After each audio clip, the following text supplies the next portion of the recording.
Minhagim Breslev, c'est le Shulchan Aruch. Alors on avait vu hier, on est dans Ilchot Tfilin Halacha Bet, sur la Torah Lamed Gimel qu'on est en train d'étudier.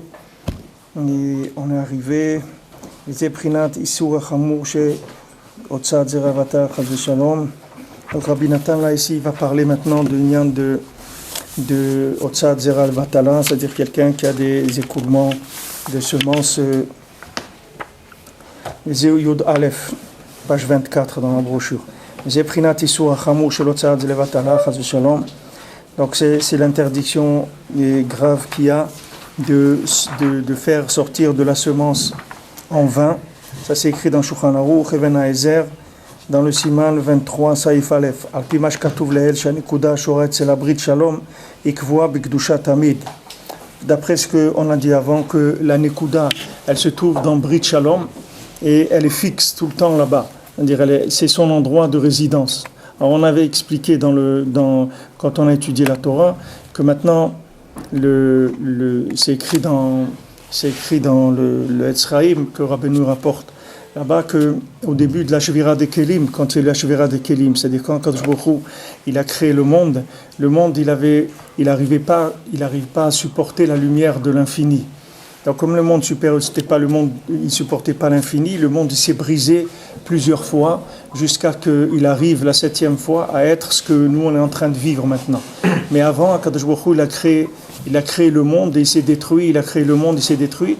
Et à chaque fois, il restait ce qu'on appelle un réchimo, un petit peu de quelque chose, une trace qui a permis qu'à la fin, ça a tenu. Mais même quand ça a tenu, ça a tenu de justesse. C'est pas que ça a tenu, c'était large et tout était bien. C'était très juste, c'est pour ça qu'il y a eu le Maboul, c'est pour ça qu'il y a des dinim dans le Olam, c'est pour ça que les sadikim, ils adoucissent la rigueur tout le temps, parce qu'il y a toujours trop de lumière par rapport au récipient. C'est-à-dire l'homme, il en fait jamais assez par rapport à ce qu'il reçoit. L'homme, il dit jamais assez merci par rapport à ce qu'il reçoit. Comme les Chazal, ils disent, c'est-à-dire toute mon âme, elle va te louer. Al-Kol Neshima Eshima. Normalement, quelqu'un, quand il respire, il doit dire merci Hachem. Alors maintenant, quand il dit merci Hachem, après, il faut qu'il respire encore. Et après, il va dire merci Hachem. Alors, qu'est-ce qu'il va faire toute la journée? Respirer et dire merci Hachem. C'est tout ce qu'il peut faire. C'est tout ce qu'il peut faire dans sa journée, s'il veut faire ce que les Chamim ils disent de faire. Alors maintenant, la plupart des gens, ils ne peuvent pas faire ça. Alors au moins, ils font une fois par jour. Une fois par jour, ils disent merci Hachem que tu m'as donné la vie, Modani Lefanecha, je te remercie que tu m'as donné la vie, que pour Hachem, mon corps il marche et tout, que je peux faire des mitzvot. Mais ça, c'est même quand quelqu'un il fait ça, c'est déjà combien de gens ils font ça. Mais même ça, c'est loin d'être ce que l'homme il a besoin comme récipient pour recevoir la lumière de la vie. C'est pour ça que la plupart des gens ils méprisent la vie. C'est pour ça que la plupart des gens ils sont tristes. Ils ont de la dépression, des choses comme ça. Pourquoi? Parce qu'ils n'apprécient pas la vie. Pourquoi ils ne l'apprécient pas? Parce qu'ils ne la payent pas. C'est tout. Quelqu'un donnez-lui des diamants comme ça pour jouer avec et tout. Et lui, il voulait dire, où est le diamant? Je ne sais pas, je l'ai posé, je ne sais pas, je l'ai oublié, j'étais en train de... Il dit, mais attends, ce diamant, il vaut 2 millions de dollars. Non, mais je sais pas, j'en avais 8, 10, je sais pas ce que j'ai fait avec. Je jouais, j'ai oublié là-bas. Pourquoi? Parce qu'il les a pas payés, il sait pas ce que c'est. Il connaît pas la valeur de la chose. Il y avait une fois un enfant, quand il étudiait la Torah, alors le Rav lui a dit que ce qu'il y a écrit dans la Torah, que Yekara mipninim, que la Torah elle est plus précieuse que des pierres précieuses. Elle vaut plus que des pierres précieuses. Comme on dit dans Pirkei Avot, dans le dernier Pirkei Avot, il dit même si quelqu'un me propose de vivre dans une ville où il y a la richesse et tout, moi je veux une ville où il y a de la Torah. La richesse, tout ça, ça ne m'intéresse pas. Moi je veux une ville de Torah, c'est ça qui m'intéresse. Alors maintenant, un enfant, il a entendu que la Torah elle a une valeur au-dessus de pierres précieuses et tout. Il a été chez le marchand de glace. Il lui a dit, tu peux me donner une glace? Il lui a dit, combien ça fait la glace? Il lui a dit tant. Alors le petit, il lui a récité une Mishnah. Alors le marchand de glace, il attendait l'argent. Il lui a dit, je t'ai dit que ça faisait tant. Alors le petit, il a dit, mais je te dis une Mishnah. Alors il dit, qu'est-ce que ça veut dire que tu m'as dit une Mishnah? Il dit, mais une Mishnah, ça vaut plus que des millions, une Mishnah. Moi, je te donne une Mishnah pour une glace. Alors le marchand lui dit, écoute, donne-moi la glace, allez, va te promener, shalom, refoua shlema, Et c'est tout. Alors il est rentré chez le Rav, il était très déçu. Il était méboulba. Il a dit Rabbi, voilà, vous m'avez dit, c'est écrit dans la Torah que ça vaut plus des pierres que pierres précieuses. Même une glace, je n'ai pas pu acheter avec la Mishnah.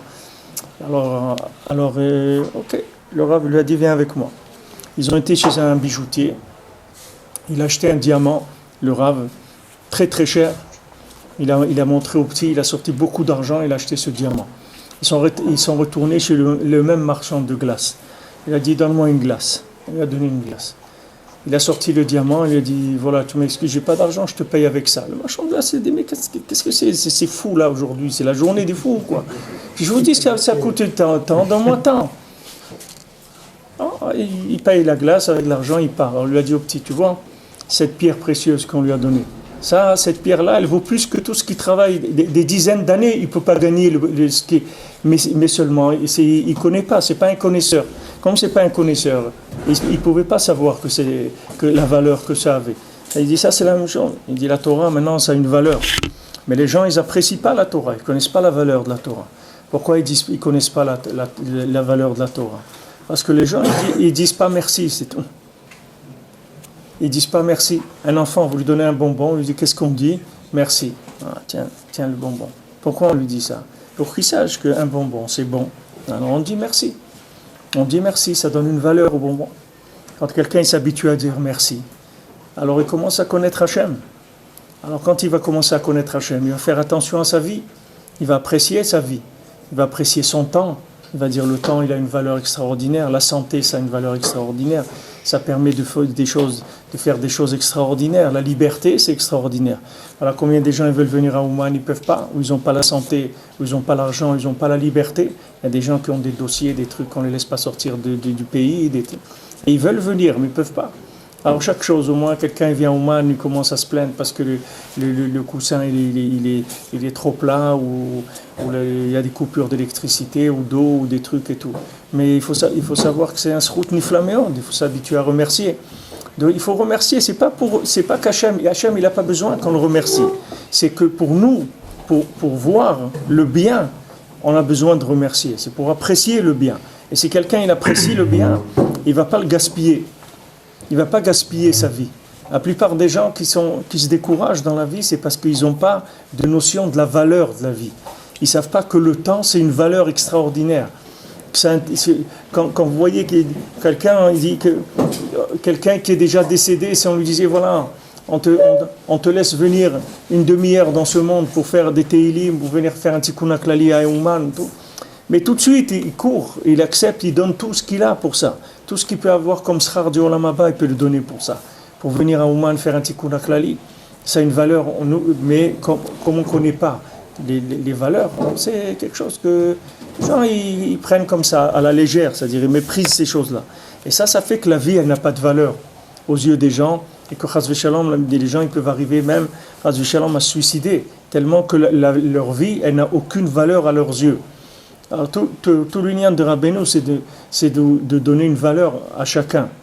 Hier, quelqu'un il m'a demandé pourquoi Rabbi Nachman il est là, il est enterré ici à Ouman. Pourquoi il est enterré à Ouman? Pourquoi il est venu ici à Ouman? Alors Rabbeinu il a dit parce qu'il y a eu 30 000 martyrs qui sont morts ici, etc. Et ça c'est pas que la raison principale pourquoi Rabbeinu il a été enterré ici. Rabbeinu il a été enterré ici, il est venu s'enterrer ici parce que ici, vous trouvez à l'endroit le plus bas qui existe sur terre. Comme Rabbeinu dit dans Chaim Moran, il dit chaque chose elle a une fin dans le monde. Et il y a un endroit où c'est la fin du judaïsme. La fin du judaïsme, c'est-à-dire qu'après ça, il n'y a plus de judaïsme. Il y a un endroit dans le monde comme ça, et cet endroit-là, il s'appelle Ouman. C'est la fin du judaïsme. C'est-à-dire que c'est l'endroit le plus bas spirituel qui existe dans le monde. Si vous avez une échelle spirituelle, comment scanner, vous verrez qu'ici c'est l'endroit le plus bas qui existe sur terre spirituellement.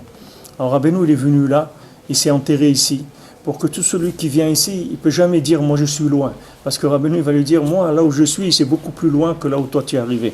Même si tu fais des avérotes 24 heures sur 24 toute ta vie, tu n'arriveras jamais à ce niveau-là de descendre tellement bas. Alors sois content que je suis là et je m'occupe de toi. Le Rebbe il s'est mis là pour s'occuper du Ham Israël, comme c'est écrit que Moshe Rabbeinu il est enterré moule Bet Peor, il y avait une Avodah Zara qui s'appelait Bet Peor.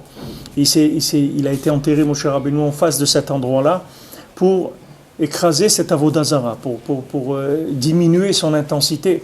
Rabbeinu il est venu ici, il a vu cette clipa-là du communisme, c'est la plus grande clipa qu'il y a jamais eu dans le monde. Comme Rav Ben Nachman il a dit, quand il y a le communisme qui est passé, les Juifs ils sont sortis avec des Sifrei Torah dans les rues, danser. Ils ont dit ça y est, on est des citoyens, on a le droit à toutes les professions comme tout le monde, etc. Alors Rav Ben Nachman il a vu ça, il a dit je ne sais pas de quoi ils ont à être joyeux, parce qu'il a dit Rav Ben Nachman, cette clipa-là du communisme, c'est que Mashiach qui va pouvoir la terminer complètement. C'est une clipa tellement forte qu'il n'y a que le Mashiach qui pourra l'enlever. Et bien, qu'est-ce qu'elle a fait cette clipa? Vous voyez qu'en Russie, c'est le seul pays dans l'histoire du Ham Israël, c'est la seule fois où on a enlevé complètement le kiyum des mitzvot au Ham Israël. Même quand il y avait les Grecs, même quand il y avait les moments les plus terribles, jamais on n'arrivait à effacer le judaïsme comme ils l'ont fait ici avec le communisme. Ils ont effacé le judaïsme mais complètement. C'est-à-dire pas de Brit Mila, pas de Kashrut, pas de Shabbat, pas de synagogue, pas de Tfilin, rien. Ils ont tout enlevé. C'est la plus grande clipa qui est dans le monde. Et la base de cette clipa, c'est quoi? C'est le communisme, c'est quoi? C'est de dire aux gens que quelqu'un il est commun. C'est de dire que tous les gens ils sont pareils. Ça c'est la plus grande clipa qui existe dans le monde. Quand on dit égalité, fraternité, tous les gens naissent égaux, c'est pas vrai. Les gens ils ne naissent pas égaux et il n'y a aucune égalité et il n'y a aucune fraternité dans le monde. C'est faux. Il y a des gens qui sont capables de faire des choses et il y a des gens qui sont capables de faire moins de choses. Il y a des gens qui sont doués pour une chose, des gens qui sont doués pour d'autres choses. Il n'y a pas d'égalité dans les individus. Chacun, il est unique. Il n'y a pas un double. Hachem, il ne fait jamais deux personnes pareilles. Chacun, il est unique. Et il faut l'aider à trouver son point unique. C'est ça qui fait Rabbi Nachman. Rabbi Nachman, il dit, moi, je ne suis pas une chassidoute. Moi, je n'ai pas des chassidim, ils ont tous les mêmes chapeaux, ils ont tous les mêmes têtes et les mêmes trucs. Vous voyez ici, vous trouvez, c'est la cour des miracles. Vous avez tout ce que vous voulez comme les portraits que vous voulez trouver dans le monde entier. Si vous allez en Jamaïque, vous allez trouver, voilà, j'ai vu un Jamaïcain, il faisait la Shema Israël comme ça, avec ses tresses tout attachées là. Comment il faisait la tfila comme ça, quoi, et tout, extraordinaire. Et vous allez voir, un des plus grands rabbinim de Monsi, qui est un spécialiste mondial dans Gittin, il est là. Et vous avez des gens qui savent même pas qu'est-ce que c'est la Torah. Et vous avez des goïms, et vous avez des gens en cours de conversion, et vous avez des gens en cours d'inversion, et des gens en cours vous avez toutes sortes de gens. Il y a tout ce qui existe dans le monde, ça se trouve ici. Parce que Rabbeinu, il amène d'abord le côté coloré de ce qu'il est capable de faire. Il n'y a aucun rave au monde qui a amené des gens comme ça, aussi différents les uns des autres, aussi différents et qui sont là dans le même but, c'est-à-dire qu'ils sont venus tous parce qu'il y a un rave qui les a convoqués, qui leur a dit il faut venir chez moi à Rosh Hashanah. Alors, ils sont venus. Et c'est des gens tellement différents, parce que le Rebbe il s'occupe de chacun seul. Il dit regarde, toi, t'es unique, je veux m'occuper de toi de façon unique. Quand le Rebbe il était vivant, il donnait pendant une période, il donnait des jeûnes à faire à ses élèves. Il leur donnait des jours où il fallait jeûner dans l'année. Mais chacun, il recevait à la veille de Rosh Hashanah un petit papier où il y avait écrit dessus les jours où il devait jeûner. C'était pas les mêmes. Chacun, il avait des jours. C'était pas des klalis. C'est pas on dit voilà telle date, vous allez tous jeûner. Chacun, il avait un papier qui était par rapport à sa neshama, par rapport à lui. Et voilà les jours où il devait jeûner. Rabbeinu, il a fait ça plusieurs années. Après, Rabbeinu, il a dit maintenant, vous n'avez plus besoin de jeûner. Rabbeinu a dit, celui qui vient chez moi au Shana, il n'a plus besoin de jeûner. Et celui qui ne vient pas chez moi au Shana aussi, il n'a plus besoin de jeûner parce que ça ne lui servira à rien de toute façon de jeûner. Donc que quelqu'un il vienne à Ouman ou il ne vienne pas à Ouman, il n'a pas besoin de jeûner parce que, ou bien il a eu un tikkun, que maintenant il n'a plus besoin de jeûner, ou bien il se trouve à un endroit que de toute façon le jeûne, ça ne l'aidera pas du tout à s'en sortir. Alors si quelqu'un vient à Ouman, Baruch Hashem, il n'a plus besoin de jeûner. Et si quelqu'un il n'est pas venu à Ouman, alors il n'a pas besoin de jeûner non plus, ça ne va servir à rien. Qu'il trouve d'autres pratiques, ce n'est pas avec ça qu'il va s'en sortir. Alors Rabbeinu il s'est occupé de chacun, il s'occupe de chacun individuellement, c'est écrit dans Sichot Haran. Rabbeinu dit moi, je n'ai pas des groupes, moi je prends chacun tout seul. Chacun tout seul, il a une histoire déjà dans ce monde et il a une histoire dans des réincarnations. Donc on ne peut pas se comparer quelqu'un à quelqu'un d'autre et poser des questions. Il dit pourquoi ma vie elle est comme ça? Pourquoi mon cousin, mon frère, il a une parnassa facile et moi elle est dure? Pourquoi là il lui dit shalom bayit et moi j'en ai pas? Pourquoi lui il a de la simcha et moi j'en ai pas? Pourquoi lui il est comme ça et moi je suis pas comme ça?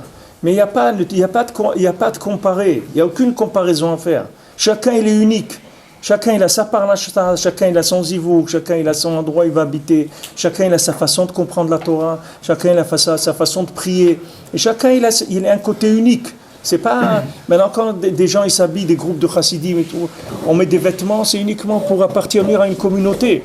C'est pas un vêtement qui est le côté unique de la personne. C'est uniquement l'appartenance à une communauté pour se définir en appartenance à une communauté pour évoluer là-dedans. Maintenant, il y a des gens que même ça les dérange, alors ils n'ont pas besoin qu'ils s'habillent comme ils veulent. Ils s'habillent comme il a envie de s'habiller, il n'est pas obligé de s'habiller ni comme ça, ni comme ça. Du moment où il s'habille al-pi al-acham, il met pas du chatnez, il fait truc, c'est tout. S'il a un truc de 4 coins, il met des tzitzit, c'est tout. Celui-là, il n'a pas besoin de s'habiller ni comme ci, ni comme ça. Chacun, il est libre. Et chacun, surtout, il doit se sentir unique. Parce que quand quelqu'un il se sent unique, alors il est responsabilisé dans sa vie. Ça lui donne une responsabilité dans sa vie. Quand quelqu'un il travaille dans une usine et que tout le monde fait la même chose, c'est-à-dire que toute la journée il serre un boulon depuis le matin jusqu'au soir, il sait que n'importe qui peut venir, il peut serrer ce boulon aussi, comme lui il le fait. Donc il a rien de spécial. Mais dans la Torah, c'est pas comme ça. Hachem, il a pas fait le monde comme ça. La société, elle essaye de faire ça. La société, elle a essayé de faire ça. Pourquoi? Elle a essayé de faire ça pour amener les gens à consommer le maximum, pour leur enlever tout point positif. Hier, j'ai rencontré ici quelqu'un, Ouman, et j'ai vu, il avait une voiture, elle avait une forme un petit peu bizarre. On a parlé avec lui, mais c'est lui qui s'est fait sa voiture.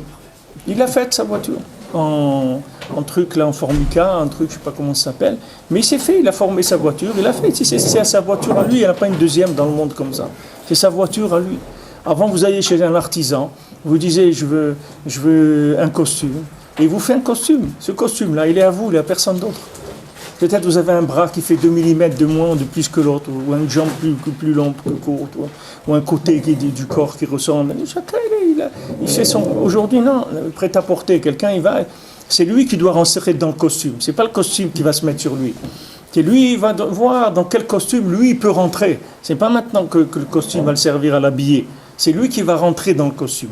La société, elle a fait ça pour amener les gens à consommer, pour leur enlever tout côté unique qu'il y a dans la personne. Et Rabbeinu, il vient et il attaque cette clipa-là. Cette clipa, c'est une clipa terrible, parce qu'il n'y a rien de pire au monde que de sentir que si j'étais pas là, ça changerait rien. Il n'y a rien de pire que ce sentiment-là. Quand quelqu'un il sent qu'il soit là ou qu'il soit pas là, ça change rien. Pourquoi? Parce que tout le monde est pareil. Donc qu'est-ce que ça change? Dans une ville, il y a 500 000 habitants, ok. Alors s'il y a 499 999, qu'est-ce que ça va changer? Lui maintenant il travaille à la poste. Alors s'il y a quelqu'un d'autre, il va le remplacer s'il s'en va. Qu'est-ce que ça change? Ce qu'il fait, quelqu'un d'autre il peut le faire. Cette façon-là de voir les choses, c'est ça qui amène le Yush dans l'Olam. Alors que si chacun, il sait qu'il est unique, qu'il a un poste unique, qu'il amène une joie à Hachem qui est unique par rapport à ce qu'il fait, alors ça va le responsabiliser, ça va le responsabiliser, et ça va lui donner une joie de vivre amitite, comme il est. Voilà, vous voyez, Shulchan Aruch, il prévoit celui qui arrive en retard comme ça, celui qui arrive en retard comme ça, parce que chacun, il a sa façon de vivre. Il y a des gens, ils arrivent à se lever à 4 heures du matin, d'autres, ils arrivent à se lever qu'à 11 heures, d'autres, chacun, il a sa façon d'être. Elle lui est unique, et c'est comme ça qu'Hachem, il l'aime. Et Hachem, il aime la différence. La Gemara, elle dit, En tsur kelokenu, elle dit, En tsayar kelokenu. Il n'y a pas un dessinateur, un artiste comme Akadosh Baruch Hu. Il a dessiné comme ça le monde de façon unique. Vous voyez, un peintre, il signe en bas, et ce tableau, il est unique. Pourquoi un tableau, il vaut tellement cher? Parce qu'il est unique. Même celui qui l'a fait, il veut le refaire, il ne pourra pas le refaire. Parce que c'est unique, ce tableau, il est unique. À Koshken, un Ben Adam, que Hachem, il a créé un Ben Adam, que ce Ben Adam, il est unique. Et il vaut beaucoup plus qu'un tableau de Picasso ou de je ne sais pas qui. Il a beaucoup plus de valeur que ça. parce que c'est un représentant d'Hachem sur terre qui peut faire un travail extraordinaire par rapport à ce qu'il est. Ça, c'est la base de la vie. Ça ne va même pas parler du judaïsme maintenant. C'est la base de la vie, qu'un Ben Adam, il sache qu'il est unique. C'est tout. Parce que s'il est pas ça, il sent pas ça, il est en sakana. Il est en sakana parce qu'il peut se perdre complètement. S'il ne sait pas qu'il a une valeur. Dès qu'il sait qu'il a une valeur unique, tout de suite, il va commencer à se prendre en main. Ça y est, il commence à travailler, il commence à devenir quelqu'un de sérieux, parce qu'il sait qu'il a un travail à faire. Et surtout avoir confiance en lui et chercher ce qu'il est, Béhémet. Ce qu'il est, Béhémet, pas regarder le voisin, ni l'autre, ni celui d'en haut, ni celui d'en bas, ni celui de droite, ni celui de gauche. Chacun, il a son rapport avec Hachem unique, comme il a dit pour les tefilines, Rabbi Nathan. Chacun son tefiline du bras, c'est le youd du tefiline du bras, il touche le cœur de la personne. Alors cette tefiline-là, il faut le cacher. Le roche, c'est la Torah du tzaddik. Vous pouvez, le tefiline chez le roche, il peut être dehors. Tout le monde a besoin de voir l'enseignement du tzaddik. Mais comment chacun il le vit, ça doit être couvert. Le bras, il faut qu'il soit couvert. Comment cette Torah-là, elle est descendue par le dalet dans le bras et elle a touché le youd, et le youd, il a touché le cœur, ça, personne n'a le droit de savoir ça. Il faut en parler à personne. Ça, c'est un rapport entre l'individu et Akadosh Baruch Hu. Il y a la Torah elle est clalite, elle inclut tout. Dans la Torah, il y a toutes les 600 000 neshamot du Ham Israël. Dans la Torah du Tzaddik, il y a toutes les 600 000 neshamot. Mais comment moi je vis cette Torah, ça c'est mon intimité. Ça, je n'ai pas le droit d'en parler avec qui que ce soit. Je l'ai dit déjà dans un shiur, mais je vous le répète, c'est la première chose que j'ai appris à Breslev, quand je suis arrivé à Breslev, quand je suis rentré chez Rav Levi Yitzhak, Alav Shalom. La première chose qu'il m'a dit, celui qui raconte sa vie à son ami, sa vie intime à lui, à son ami, la Gemara elle dit c'est un chatsouf, c'est-à-dire c'est un effronté, c'est quelqu'un qui vient et qui ose parler de son intimité. Comment moi je vis la Torah? C'est intime, c'est personnel, ça concerne personne, c'est mon rapport avec mon Créateur. Rabbi Nachman il dit c'est l'aïdbodédout de chacun. Chacun il vient, il parle avec Hachem, c'est son rapport unique avec Hachem. Et ça c'est intime, on n'en parle pas, c'est quelque chose qui est caché. Donc, ce côté-là, c'est quelque chose d'extraordinaire parce que j'ai un rapport unique avec Akadosh Baruch Hu. Même quand cette chose-là, elle paraît dans le monde quelque chose qui est un peu extravagant ou autre, comme ce maasé qui avait du shamash, qui amenait des chalotes. Il avait vu le lechem apanim, il amenait des chalotes, il les mettait dans le Aron HaKodesh. Après il venait, il les trouvait plus, alors il était content que Hachem il a mangé ses chalotes, il les a prises, et après un jour le gabaï de la synagogue lui dit arrête d'amener des chalotes, parce que c'est moi qui les prends pour chez moi à la maison. Alors cet homme-là, il était très très déçu. Comment lui croyait que c'était Hachem qui prenait son pain, et maintenant que l'autre lui dit c'est moi qui mange ton pain. Alors Akadosh Baruch Hu, il est venu en rêve à ce gabaï-là, il a dit tu m'as enlevé le plus grand plaisir que j'avais depuis que le Beth Amikdash il était détruit. Il n'y a pas un homme sur terre qui m'a donné un plaisir comme ça. Alors qu'al pi halacha c'est assour, on n'a pas le droit de mettre du pain dans le Aron HaKodesh pour pas qu'il y ait des bêtes qui viennent et qui mangent le Sefer Torah. Mais cet homme-là, c'était un homme simple, il ne connaissait pas la halacha. Il avait lui quelque chose dans son cœur. Il a vu dans la Torah quelque chose.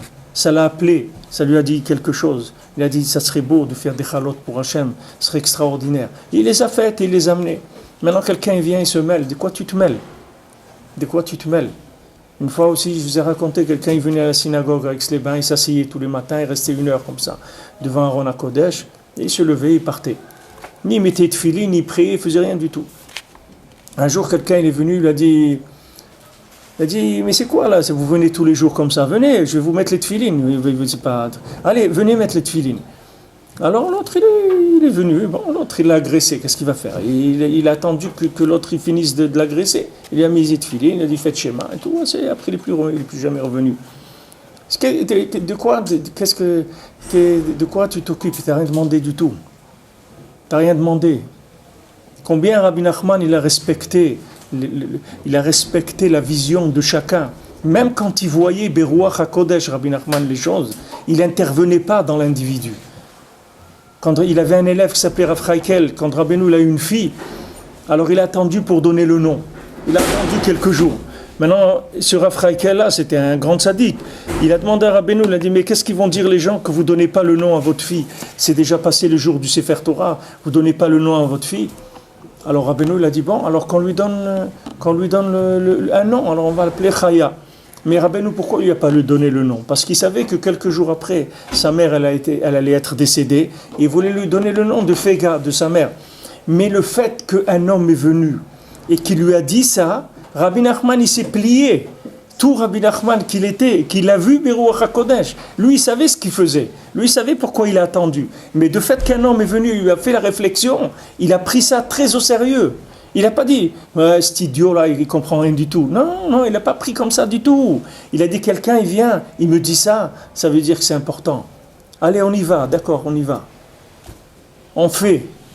Son cocher, des fois, Rabbi Nachman lui disait, tu vas aller là-bas, on va là-bas. Et le cocher, il dit à Rabbi Nachman, mais ça ne vous dérange pas, on va passer par une autre route parce que j'ai un cousin là-bas, je veux déposer quelque chose chez lui et tout. Et Rabbi Nachman, lui, chaque pas qu'il faisait, c'est tous les univers qui bougeaient. C'était pas comme quelqu'un qui voyage, Stam. Rabbeinu, chaque pas qu'il faisait, Rabbeinu dit, il fait passer tout le monde entier, les Kafsrout. C'était des choses, des tikkunim extraordinaires. Mais le cocher, un homme simple, il a dit, j'ai mon cousin qui habite là-bas, on va passer par là-bas. Rabbi Nachman, il a dit, d'accord, on passe par là-bas.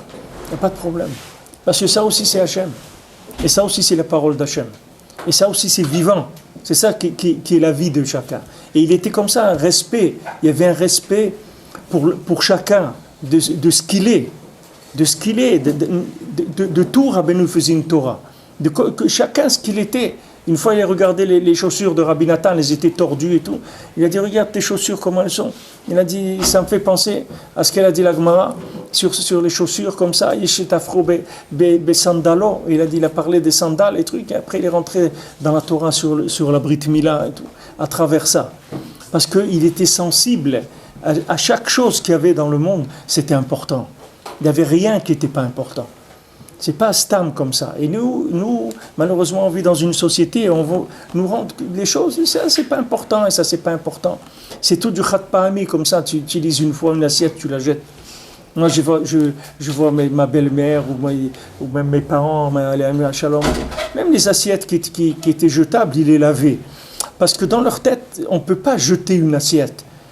Qu'est-ce qu'elle a cette assiette-là? Pourquoi tu veux la jeter? Elle est trouée, qu'est-ce qu'elle a? Non, mais c'est une assiette, tu comprends pas, c'est une assiette jetable, on l'achète pour pas faire la vaisselle. Mais qu'est-ce que c'est de faire la vaisselle? Tu prends, tu fais comme ça, tu la rinces, c'est tout, tu la retrouveras demain. Ça ne rentrait pas dans la tête. Pourquoi? Parce que chachivut les choses. Chaque chose, elle était importante. Nous, quelqu'un, il achète des trucs jetables. Alors l'assiette, elle est jetable, les habits sont jetables, le manger, il est jetable, et le ben adam aussi, il est jetable. Le Ben Adam aussi, ça devient comme un bout de plastique. Il y en a un autre, c'est tout. Un qui part, un qui vient. C'est pas important. Il n'a pas de. Alors que quand on donne la valeur à quelqu'un, qu'on lui montre que ce qu'il dit, ce qu'il pense, ce qu'il fait, c'est important. Vous voyez Rabbi Nachman qui est capable de se plier dans son roi HaKodesh à ce qu'un de ses élèves lui dit en intervenant de façon peut-être effrontée, parce qu'il n'avait pas à se mêler de ce que le Rebbe il fait. Le Rebbe il a des kavanotes dans chaque chose. Si le Rebbe il n'a pas donné le nom à sa fille, il sait très très bien ce qu'il fait. C'est pas ce qu'il a oublié. Le Rebbe il n'oublie pas.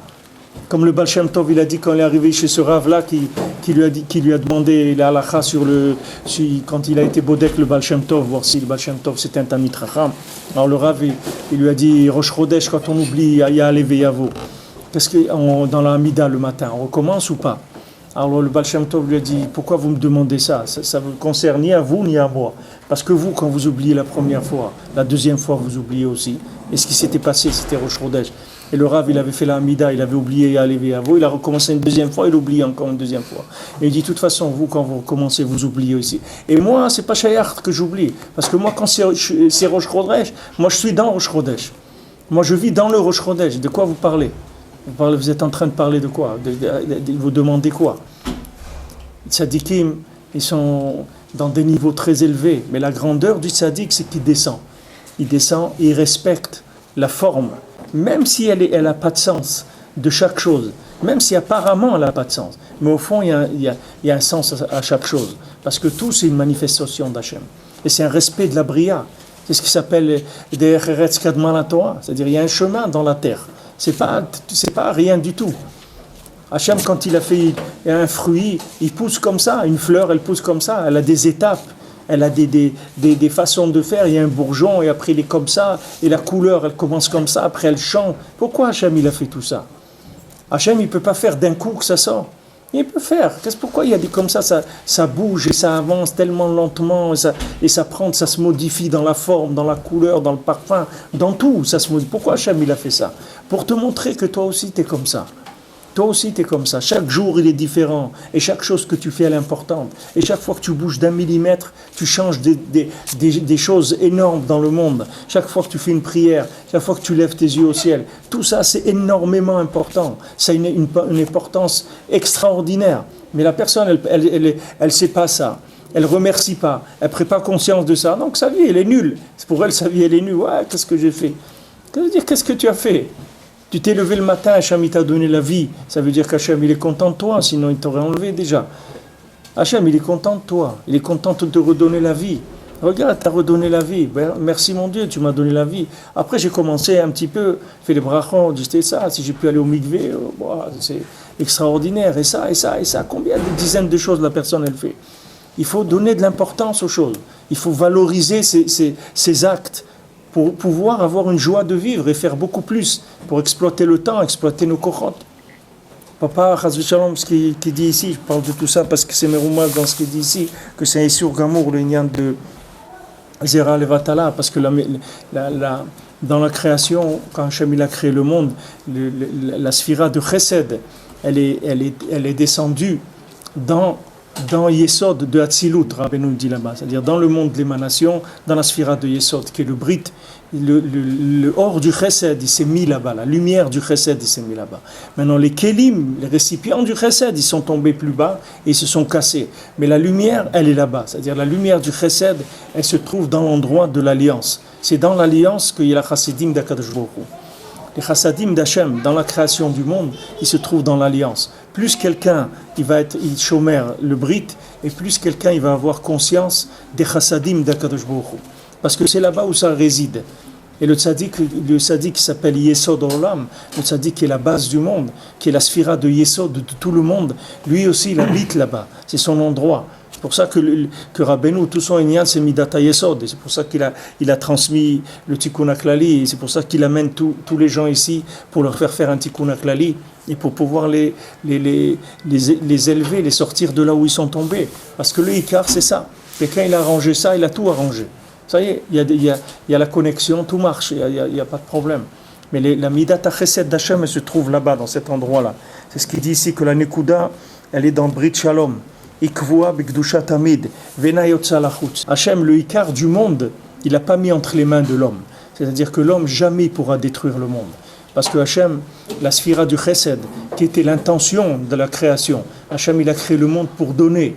Ça, cette intention-là, c'est-à-dire cette mida de Chesed d'Hachem, il ne l'a pas amené dans un monde où l'homme il peut la détruire.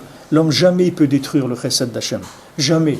N'importe quel avéra qu'un homme il ait fait dans sa vie, Hachem il l'aime tout le temps, comme avant. Ça n'a rien changé du tout. Rien. Même si quelqu'un il fait que des avérotes toute la journée, ça ne change rien. Hachem il l'aime comme si c'était un petit bébé. Ça n'a rien changé. Parce que l'amour d'Hachem pour la création, il se trouve dans un endroit qui est inaccessible par la destruction du monde. Le monde ne peut pas atteindre cet endroit-là. Le monde de Hatzilut, le monde de l'émanation, personne ne peut rentrer là-bas.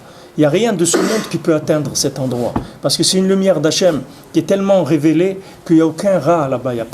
Le mal là-bas, il n'existe pas. Donc quand Rabbi Nachman dit le désespoir, il n'existe pas, c'est pas maintenant un conseil d'amis qui veut vous encourager et tout. Ils te disent, c'est béhémet, ça n'existe pas. Tu es en train de te rouler toi-même. Ça n'existe pas. Pourquoi tu te décourages? Pourquoi tu te désespères? Hachem, il t'aime autant que tu fasses des mitzvot ou que tu fasses des averot. Hachem, il t'aime pareil. Maintenant, si tu fais des mitzvot, c'est bien. Comme il a dit le roi. Il a dit maintenant, dans le Sipurim Masiot, au début du Sipurim Masiot des 7 mendiants, le roi, il a dit à son fils, regarde, moi, je vais te donner la royauté de mon vivant. Hachem, il dit au homme Israël, regardez, c'est moi le roi du monde. Mais moi, je vous donne la royauté, allez-y. Vous allez être les rois du monde. Mais faites attention, sachez que vous allez la perdre. Et quand vous allez la perdre, soyez saméach, soyez contents. Parce que si vous n'êtes pas content, alors moi je serais content que vous n'êtes pas roi. Pourquoi? Parce qu'un roi qui perd sa royauté et qui n'est pas joyeux, c'est pas un vrai roi. Ça veut dire qu'il n'est pas conscient qu'il est un vrai roi. Parce que celui qui est conscient qu'il est un vrai roi, même s'il a perdu sa royauté, il est toujours joyeux parce que lui, il est un roi. Maintenant qu'il soit en fonction ou pas, ça ne change rien du tout. Un roi, c'est un roi. Vous pouvez même maintenant le mettre qui travaille, il est cordonnier, mais c'est un roi. Vous allez voir dans tout ce qu'il fait que c'est un roi. Voilà, il y a quelques semaines ici, j'étais déjà ici, il y a eu un match de football à Kiev, entre l'équipe de Kiev et l'équipe d'Israël de football. L'équipe d'Israël, elle a perdu.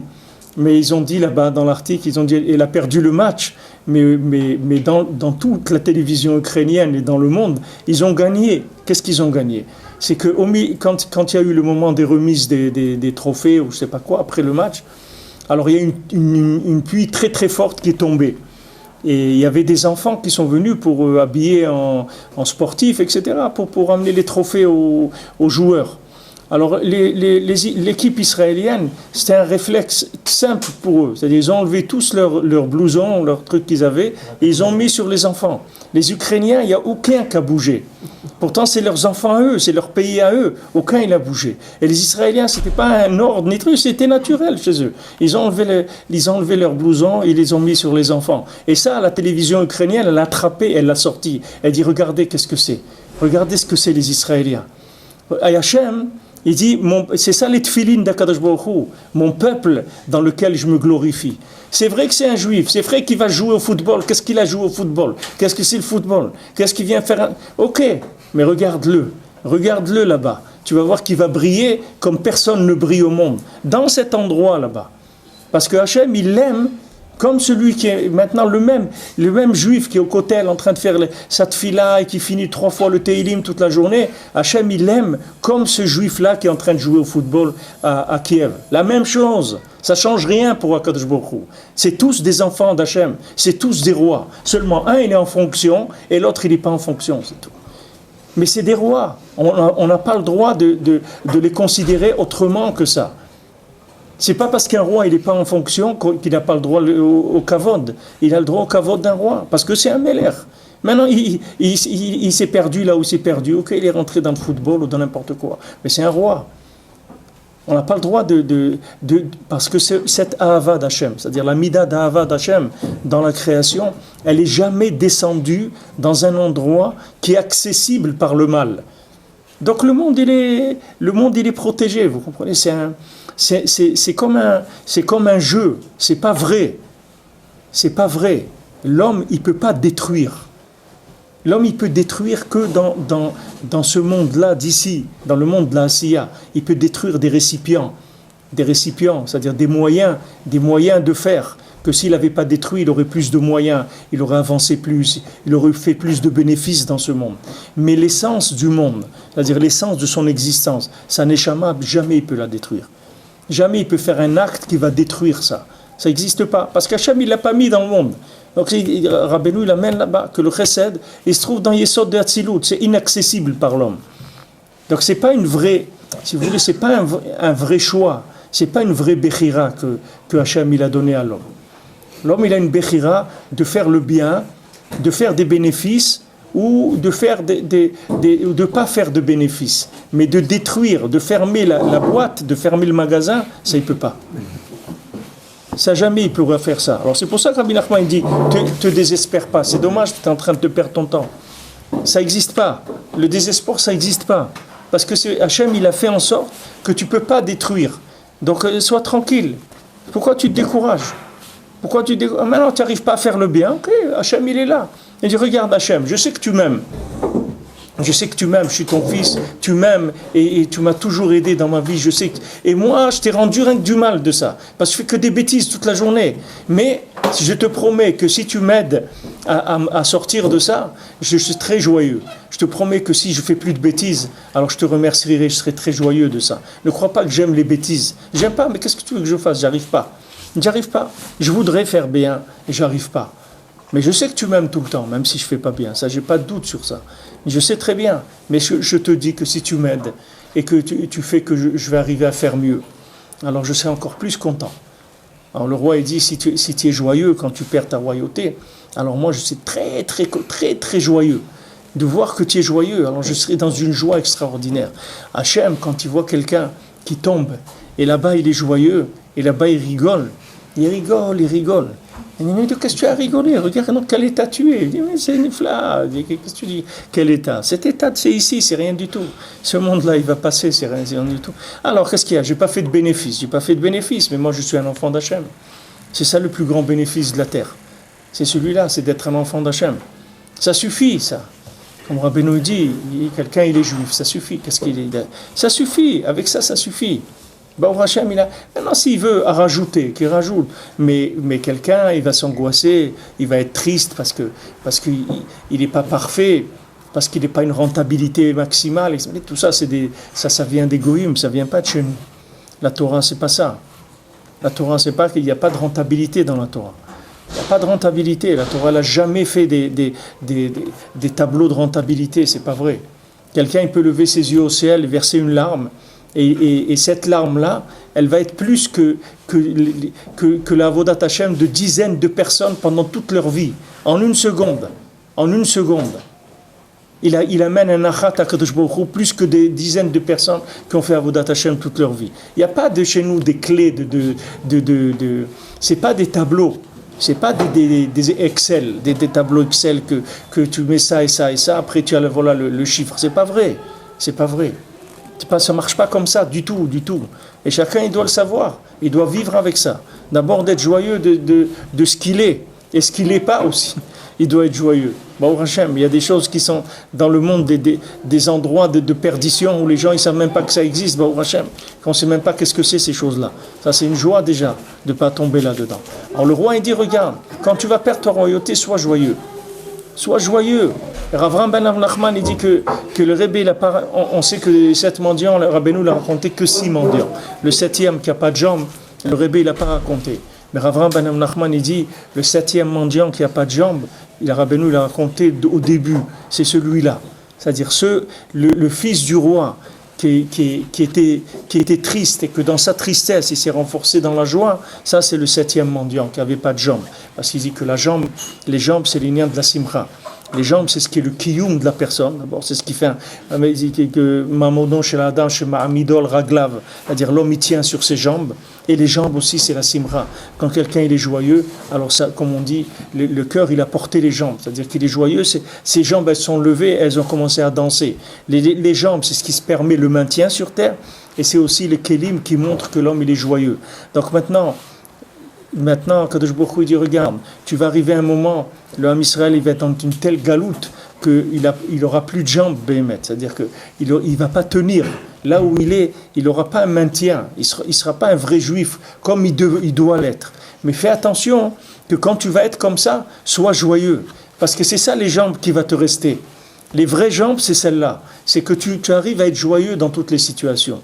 Rabbeinu dit, celui qui est joyeux, il est matzliach tamid. Rabbeinu dit ça dans Sefer Hamidot. Celui qui est joyeux, toujours réussit. Pourquoi il réussit?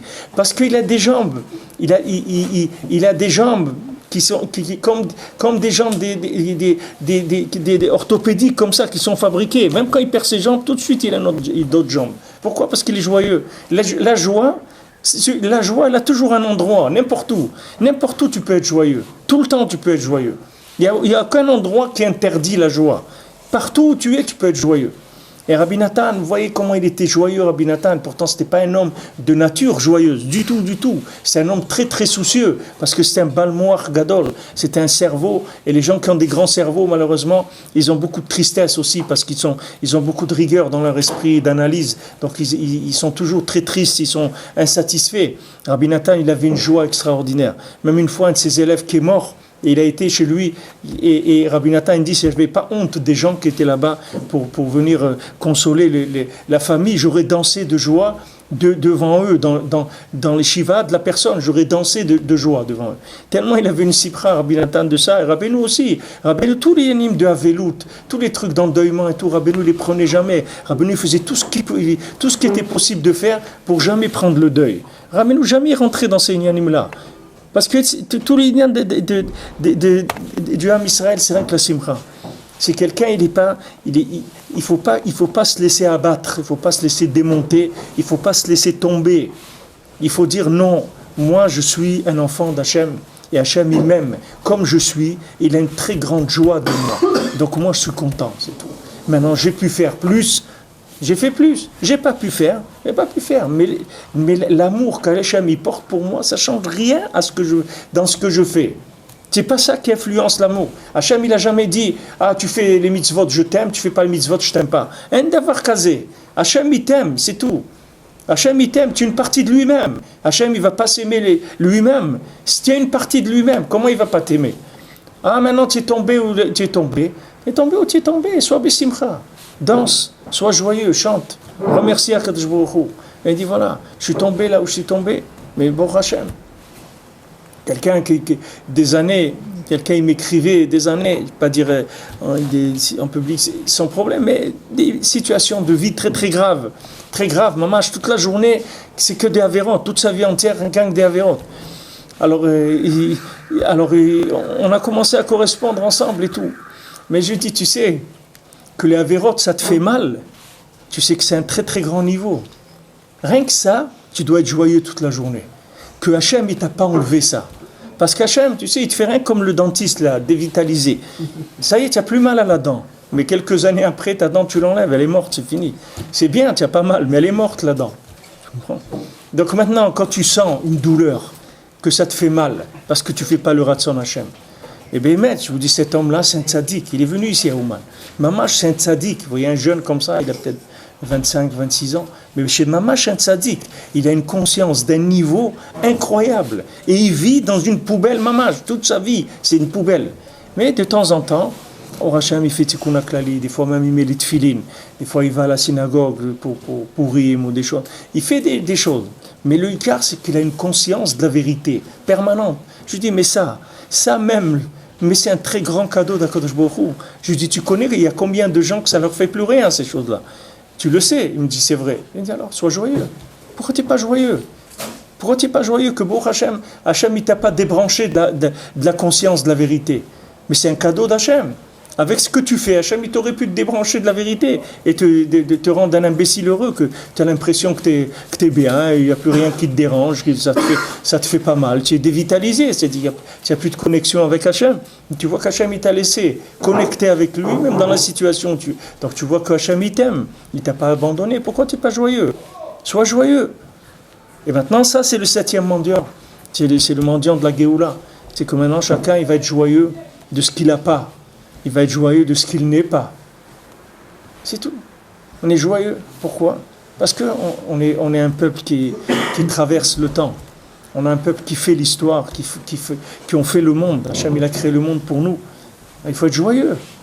Hachem, il t'a créé, il t'a construit une maison, un palais. Tu dis, voilà, tout ce monde-là, tu vois, je l'ai fait pour toi, mon fils. Parce que je t'aime, c'est tout. Mais pourquoi tous ces arbres, ces montagnes, et ces animaux, et les papillons, rien que pour toi, rien que pour que tu sois joyeux, c'est tout. Rien que te voir sourire, c'est tout ce que je veux. C'est tout. Et l'homme, il est là en train de se morfondre parce qu'il croit qu'il est dans une course et que s'il n'arrive pas le premier et qu'il a fait pas ça, il vaut rien. Et il a pas. Mais t'occupe pas de ce qu'ils font les autres. Regarde-toi ta vie, ce que c'est. Regarde, fais attention à être joyeux. Fais attention à remercier Akadosh Baruch Hu sur ce qu'il te donne. C'est tout. T'occupe pas du reste. Et si tu fais ça, tu vas voir que tout ce que tu pouvais pas faire, tu vas le faire. Tout tu croyais que tu n'étais pas capable de faire, tu vas voir que tu es capable de le faire. Tu vas voir que tu es capable, mamash, et que tu es quelqu'un de très très capable. Mais seulement, la tristesse, ça enlève tout le pouvoir de la personne. La tristesse, ça anesthésie toutes les corodes de la personne. Rabbi nous dit, la tristesse, ça amène toutes les maladies. Hachem Ishmor, toute la paralysie de l'homme, spirituelle, physique, tout, ça vient rien que de la tristesse, c'est tout. Voilà, on avait un monsieur l'année dernière, il était assis ici avec nous, le cousin de notre ami Dan Benamou, il était assis ici, il était paralysé sur une chaise roulante depuis 3 ans. Il est venu ici et il ne pouvait même pas, vous voyez, de là au robinet, il y avait 2 personnes qui le portaient sous l'épaule pour faire Netilat Yadayim. Et Baruch Hashem, il était ici, et le jour de Rosh Hashanah, il y avait le Rav Fergan en bas, il l'a vu, il lui a dit, maintenant je n'ai pas le temps, viens me voir après la fête. Il est venu après la fête, il lui a dit, lève-toi. Plie la chaise, lève-toi. Il s'est levé, il a plié sa chaise, il est monté les 6 étages là avec la chaise dans les mains. Bon, Hachem, depuis, il marche. Hein? Il fait Ergan. Il a vu. Il lui a dit, allez, voilà qu'est-ce qu'il y a, tu peux marcher. Il dit, c'est rien que dans ta tête, mais tu peux marcher. Il dit, c'est dans ta tête, t'as rien du tout. T'as rien. Est-ce que tu m'amines que tu peux marcher? Il dit, oui, alors lève-toi. Il s'est levé, il a plié la chaise, il est parti, c'est tout. Maintenant, chacun, il est sur une chaise, dans un domaine ou un autre. Un est sur une chaise pour la tfila, l'autre sur la Torah, l'autre sur le zivug, l'autre sur la parnassa, l'autre sur la tchouva, l'autre sur... Chacun là où il est sur une chaise roulante. Mais c'est rien que dans sa tête qu'il est dans une chaise roulante, c'est tout. S'il est joyeux, il n'est plus dans une chaise roulante. Il va voir qu'il va se lever tout de suite. Il va se lever, il va sortir de la tristesse, c'est ça qui le maintient. Le Baal Shem Tov, il dit que la Avera, elle n'intéresse pas du tout le Yetzer Hara. Lui, il cherche rien que la tristesse qui est après. La Avera elle-même, elle n'intéresse pas du tout le Yetzer Hara. Parce que c'est rien une Avera. Surtout un Baal Tshuva. Si le Yetzer Hara, il vient, il lui dit, tu as fait une Avera, il dit, qu'est-ce que c'est une? Moi, j'en ai fait des milliers. Qu'est-ce que ça m'en fout, comme ça? Qu'est-ce que tu es en train de dire? Tu crois que tu vas m'impressionner avec tes gros yeux et tes trucs? Ça ne m'impressionne pas du tout. Moi, j'ai fait des milliers d'Averotes dans ma vie. Au contraire, chaque Avera que tu vas me faire, je vais l'ajouter en positif sur mon compte. Parce que je vais dire à Hachem, regarde, tu vois comme je suis, moi, regarde quand même, regarde ce que je fais. Je mets les tefilines, je fais Shabbat, et je fais tout ça. Et regarde la preuve que je suis quelqu'un de très éloigné, que je fais encore des Averot. Si j'étais quelqu'un de bien, je ne ferais plus d'Averot. Mais tu vois, les Averot, c'est la preuve de ma grandeur. Que malgré que je fais des Averot, je fais Shabbat, je fais tout ça. Tu vois, je ne me suis pas découragé, les Averot, ça ne me fait rien. Le Yetzer Hara, il veut rien que la tristesse qui est après, c'est tout. Si quelqu'un il arrive à enlever cette tristesse-là, à se rattacher tout de suite à l'amour d'Hachem, après qu'il ait fait l'Avera, mais Hachem il m'aime, c'est tout. Hachem il m'aime, ça ne change rien. Comme des parents, une maman elle aime son fils, mais même s'il lui casse toute la maison, ça ne change rien du tout. La maman elle l'aime, c'est son fils, c'est tout. Il a caissé la vaisselle qu'elle a reçue de sa belle-mère pour le mariage, c'est pas grave, c'est pas grave. Tout on peut arranger, il n'y a pas de problème. Mais l'amour d'une maman pour son fils, pour sa fille, personne ne peut enlever ça. Hachem, il nous aime, ce qu'on fait, ça ne changera rien du tout. Quelqu'un, il doit être conscient de ça, il doit travailler sur ça. Parce qu'on s'est fait influencer par Esav, par les religions, les religions qui sont que des religions de dinim. Toutes les religions du monde, c'est des religions de rigueur. C'est des religions avec de la punition, avec des trucs, avec des mortifications, avec des agnanim comme ça. C'est pas notre ignan à nous. Nous, c'est pas une religion, le judaïsme. Non, les enfants d'Hachem, c'est pas une religion. C'est pas une religion, c'est une vie. Nous, on vit, c'est tout. C'est pas une religion. On fait pas la Torah parce que c'est une religion. Nous, c'est notre vie, parce qu'on les enfants d'Akadosh Baruch Hu nous a dit, voilà, dans la maison, il y a de l'ordre, vous faites comme ça, comme ça, comme ça. Il nous a donné un mode de vie qui correspond à notre passage sur terre, mais c'est pas une religion. Toutes les religions, c'est des hommes qui les ont faites. Et il y a dedans de la rigueur. Toutes les religions sont très très rigoureuses. Et maintenant, ça a influencé les Juifs. Les Juifs aussi, ils sont entrés là-dedans, dans une vision rigoureuse de la Torah. Il n'y a pas de rigueur dans la Torah, rien que de l'amour dans la Torah. Il n'y a aucune rigueur. Bichlal, tout ce que vous voyez, vous comprenez rien à ce qui est écrit. Tout là où vous voyez des choses qui sont rigoureuses, sachez que vous comprenez rien à ce qui est écrit. Rabbi Nachman, il a dit sur ça. Il a dit, le Zohar, il dit, celui qui fait qui sort sa semence comme ça, de façon intentionnelle. Il n'y a pas de tikkun, c'est écrit comme ça dans le Zohar. C'est les mots qui sont écrits dans le Zohar. Rabbi Nachman dit, ce Zohar-là, personne ne le comprend. Il n'y a rien que moi qui le comprends dans le monde. Personne ne comprend ce que ça veut dire, ça. C'est tout. Alors maintenant on dit, mais attendez, c'est écrit. Qu'est-ce qui est écrit? Qu'est-ce qui est écrit? Tu ne comprends rien, c'est tout. Tu sais rien. Regarde ce que le sadique te dit, ne regarde pas ce que toi tu crois comprendre. Le sadique te dit que Hachem il t'aime tout le temps. Que chez Hachem il n'y a pas le union de rigueur du tout. Dans le monde de Hatzilut, la rigueur n'existe pas. La rigueur, elle existe que quand elle descend dans les mondes où il y a des possibilités de mensonges, d'habiller la vérité, de la cacher, de la déformer, etc. Alors là, il y a la rigueur qui sort. Mais la rigueur, elle sort de cette déformation-là. Si maintenant tu restes attaché au point comme il est à l'origine, il n'y a pas de rigueur bichlal dans le monde. Il n'y a aucune rigueur. Aucune rigueur. Même Adam Arishon, quand Hachem lui a dit sors du Gan Eden, c'est pas parce qu'Hachem il voulait lui dire ça, c'est parce qu'il y a un seder dans le monde. Hachem lui a parlé selon le seder. Mais Adam Arishon, il croyait que c'était vrai ça. Donc il est sorti. Mais c'est écrit que c'est pas ça qu'il devait faire Adam Arishon. Il dit moi sortir de moi, Moi, je reste avec toi tout le temps. Moi, je ne sors pas. Comme un enfant, sa mère lui dit, il sort de la maison. Moi, je vais sortir de la maison. Mais maman, je t'aime, pourquoi tu veux que je sorte de la maison? Il me regarde, tu as cassé toute la vaisselle, tu as allé faire un incendie, et trucs et tout. Oh, d'accord, ben, Hachem, je vais m'arranger. Mais c'est pas pour ça que je vais sortir. Jamais je sortirai de la maison. C'est ma maison ici. Pourquoi tu veux que je sorte? Et si Adam Arishon lui avait dit ça, il ne serait jamais sorti du Gan Eden. Maintenant, cette forme-là, c'est l'homme c'est dans sa tête que ça marche comme ça. Non, Akadosh Baruch Hu, il est venu, il a dit, écoute, voilà, ça, des problèmes, ça, je vais amener le déluge. Maintenant, si Noach, il avait dit à Akadosh Baruch Hu, mais pourquoi ce déluge-là? Qu'est-ce que c'est cette folie-là? Tu as créé le monde pour le détruire, mais c'est quoi cette histoire? Si tu as créé un monde, si tu avais une intention, quoi, créer un monde pour le détruire tellement rapidement et tout, une merveille comme ça et tout. Et alors Hachem lui a dit, mais regarde ce qu'ils font des bêtises. Mais attends, ils viennent d'arriver. Et il dit, c'est normal là, les gens ils viennent à Ouman, ils vont acheter des pistolets en plastique ou des trucs. Mais attends, laisse-le, le pauvre. Il vient, il n'a pas l'habitude de voyager ni rien. Il voit des pistolets en plastique. Mais attends, après tu vas le trouver. Tu vas le voir, il est au Tsioun en train de faire des télim, en train de pleurer là-bas et tout. Laisse-le, c'est rien, c'est normal ça qu'il joue un petit peu. Si Noach il avait dit ça, il n'y aurait pas eu le déluge. Il n'y aurait pas eu de déluge.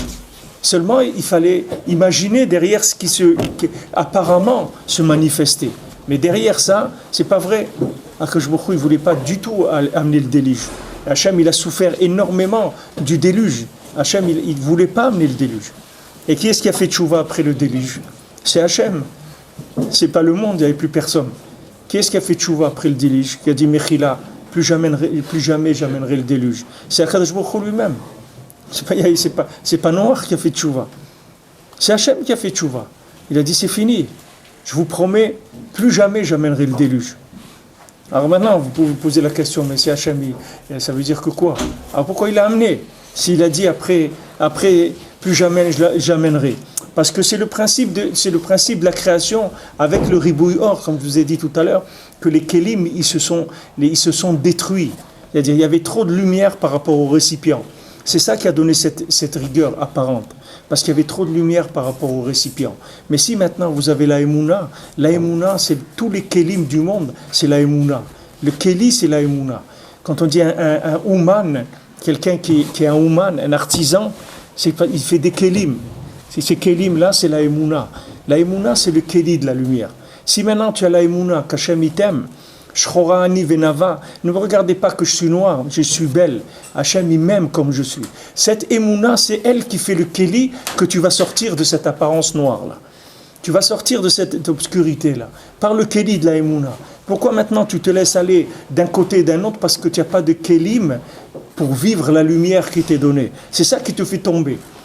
Mais si tu as la Emouna, que tu es quelqu'un de bien, et qu'Hachem il t'aime, tu vas voir que tu ne vas plus faire des avérotes. Parce que tes kélim, ils vont tenir. Tu vas avoir des récipients qui vont pouvoir résister à la lumière. La lumière d'Hachem, c'est très puissant. C'est une lumière que le monde entier, il s'explose avec cette lumière-là. Toutes les nations, tout le monde entier, il explose avec la lumière d'Hachem. Nous, on a le Koach, Baruch Hashem, comme c'est écrit dans les Sfarim, que les Neshamot Israël, c'est comme du barzel, c'est comme du fer. Tu peux les mettre dans le feu, à toutes les températures, elles résistent. Alors que les nefashot des oumantes, c'est comme de l'argile. C'est-à-dire que si tu les chauffes un petit peu, elles se cassent complètement. C'est-à-dire que les neshamot Israël, elles ont une très grande résistance. Mais il faut être conscient de ça, il faut être joyeux. Il faut être joyeux de ce que quelqu'un il est, et ne pas rentrer dans cette vision des choses qui fait que la personne, chas v'shalom, elle se laisse aller dans des bêtises parce qu'elle est dans le ribouille or. Toutes les avérotes, elles viennent du ribouille or. Rabbeinu l'explique. C'est parce qu'il y a trop de lumière que les gens, par rapport aux récipients. L'homme, il doit faire des récipients en permanence. Le quart des récipients, c'est d'être ma'amine dans Hachem, d'être ma'amine que je suis bien, d'être ma'amine dans le tzaddik. Le tzaddik, il dit, moi, je m'occupe de toi. Rabbeinu, il a dit, tchouva, tu ne vas pas arriver à faire tchouva. Moi, je vais faire tchouva pour toi. Vous avez trouvé déjà un rav qui dit ça dans le monde? Moi, je fais tchouva pour toi. Vous avez trouvé quelqu'un qui dit ça? Viens, moi, je vais faire tchouva pour toi. Appuie-toi sur moi, moi, je fais tchouva pour toi. T'occupe pas. Toi, tu ne peux pas faire tchouva. Toi, tu ne peux pas faire tchouva. Qu'est-ce que tu vas faire tchouva? Tu ne sais même pas ni comment c'était avant, ni comment ça va être après. Tu ne sais rien du tout. Qu'est-ce que tu veux faire tchouva sur quoi? Tu sais pas la chose comment elle devait être si elle n'était pas abîmée. Tu sais pas ce que tu as abîmé. Tu sais pas comment ça se répare. Tu sais rien du tout. Qu'est-ce que tu vas faire tchouva? Il me dit, moi je vais faire tchouva pour toi. Ne t'occupe pas. Toi, rien que fais ce que je te dis de faire, c'est tout. Parle avec Hachem tous les jours, étudie Shulchan Aruch, viens au Mano Shana. C'est tout ce que je te demande. Le reste, moi je m'en occupe. Toi, t'occupe pas. Si quelqu'un il a confiance dans sa Béhémet, et il y a de quoi avoir confiance, de s'appuyer sur le Rebbe Béhémet, c'est fini les avérotes. Parce qu'avec ça, il a des kélim pour recevoir la lumière. Ça lui fait des récipients. Quand la lumière vient dans un récipient, il y a une harmonie. Ça ne détruit rien du tout. Quand la lumière elle vient dans un endroit où il n'y a pas de récipient, alors c'est là où cette lumière-là, elle est prise par les clipotes. Tout ce qui dépasse des kélim, c'est l'alimentation des clipotes. Alors, pour Hachem, Rabbeinu, il a dit, pourquoi Rabbeinu l'a dit d'être chez moi en Shana, que quelqu'un il vient, qui prie pas, qui mange pas, qui dort pas. Le Icar, c'est d'être ici. Rabbeinu, il ne demande pas ici une production de quoi que ce soit. Tu demandes d'être ici, c'est tout. Voilà, tu es là, ça y est, c'est tout. C'est tout ce qu'il te demande, c'est de venir. Maintenant, lui, ce qu'il fait avec ça, tu ne t'occupes pas, c'est pas ton problème. Toi, sois joyeux, c'est tout. Baou Hachem, que tu participes à ça, que Béhémet, on a de quoi remercier Akadosh Baruch Hu parce qu'on vit des moments qui sont les moments, je pense, les plus beaux que l'homme Israël ait jamais vécu. Des moments comme ça, bon Hachem, où il y a une liberté, qu'on peut venir chez les tzadikim, qu'on peut vivre en Eretz Israël. La Torah, elle est tellement facile, c'est-à-dire qu'il y a tellement de facilité pour faire la Torah, que les kelim des mitzvot, regardez aujourd'hui des tefilines, comment c'est beau, les mezuzot et tout, c'est béidour, toutes ces choses, elles sont extraordinaires. Comment il faut remercier Hachem sur ça? Dire, bon Hachem, on est là. Quelqu'un il vient à Ouman, ça il commence à s'angoisser. Comment je vais faire ça? Mais ne fais rien du tout. Reste dans ton lit, c'est tout. Ne fais rien. Prépare-toi un thermos et reste dans ton lit, c'est tout. Ne fais rien. C'est tout. Ne fais rien. Rien que sois joyeux, c'est tout. Ne fais rien du tout. Rien que reste tranquille, c'est tout. Commence pas à être triste, c'est tout. Tu viens, tu es invité. Le tzaddik qui fait tout ce qu'il fait pour t'amener ici et tu es triste. Mais de quoi tu es triste? Qu'est-ce que tu crois qu'il a besoin de ce que tu vas faire? Qu'est-ce que c'est ta prière? Qu'est-ce que c'est ta Torah? C'est rien du tout dans ce que lui est en train de faire. C'est rien que tu fais Keilou. Rabbeinu dit tu fais semblant, c'est tout. C'est pas ça le Icar. Le Icar c'est d'être là. C'est pas ce que tu vas faire. Alors là, les gens ils perdent le Icar et ils rentrent dans le tafel, dans la chose qui est secondaire, ils s'angoissent pour le secondaire. Et le Icar, il n'arrive pas à être joyeux du Icar. Il y a un problème d'ego et d'orgueil énorme. C'est-à-dire que la personne, elle croit que le tzaddik, il a besoin de sa tefila, il a besoin de ses télim, il a besoin de sa Torah. Le tzaddik, il n'a pas besoin, bichlal, de rien. Il te dirait, viens ici, c'est tout. Viens ici, assieds-toi, reste tranquille, c'est tout. Bouge pas, c'est tout. Priez, pas prier. Reste tranquille, c'est tout. Reste tranquille, sois joyeux. Au moins, merci mon Dieu que tu m'as amené ici, c'est tout. Tu peux faire quelque chose, mais dans la joie. Fais-le, mais tu vas commencer à te stresser dans les angoisses, on n'a pas besoin de ça. Ça veut dire que le Icar, tu vas passer à côté. Le Icar, c'est d'être joyeux, c'est ça le Icar. De remercier Hachem, que dans une génération comme ça, et chacun il sait très bien d'où il vient, et qu'est-ce que tous les nissim que le tzaddik il a fait pour l'amener jusqu'ici. Alors il y a vraiment de quoi être joyeux. C'est ça le Icar, le reste après c'est secondaire. Mais il y a des gens, ils sont dans une rigueur, enfermés dans une rigueur. Ouais, mais moi, comprenez, le net, il est à 6h21 et j'ai pas eu le temps et j'ai commencé, l'autre il a levé trop vite et après il a fait ça, des trucs et la tête, des trucs. Laisse aller, fais ce que tu veux, fais le bien. Fais le net, fais tout, fais Ratzot, fais tout, c'est Niflameod, mais fais le Bissimcha, pas avec des nerfs. Pas avec de l'angoisse, tu passes à côté du Icar. C'est dommage. Les Hachem chez Shana Tova, tout le monde.